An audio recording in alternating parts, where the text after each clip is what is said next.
તમે તમારા ઘરે બાથરૂમ કે ટોયલેટ ધોવા માટે ક્લીનર લઈ આવો છો તો ધ્યાન રાખજો, કારણ કે હવે નકલી ક્લીનર બજારમાં મળવા લાગ્યા છે। વાત સુરતની કરીએ, જ્યાં નકલી ટોયલેટ ક્લીનરનું આખું કારખાનું ઝડપાયું છે। બ્રાન્ડેડ કંપનીના લોગો મારીને આ નકલી વેચાણ કરવામાં આવતું હતું। સરથાણા વિસ્તારમાંથી નકલી કારખાનું ઝડપાયું છે। મુંબઈ ટીમે સ્થાનિક પોલીસને સાથે રાખી કાર્યવાહી કરી। આ નકલી કારખાનું હતું જે નકલી ક્લીનર બનાવતું હતું તેને ઝડપી પાડ્યું છે।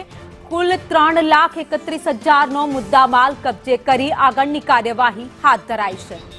વધુ અપડેટ સાથે સંવાદદાતા મનીષ પરમાર અમારી સાથે જોડાઈ ગયા છે। મનીષ, સુરતમાં નકલી ક્લીનર બનાવતું એક કારખાનું ઝડપાયું છે જે બ્રાન્ડેડ લોગો મારતું હતું ને લોકોને આપતું હતું।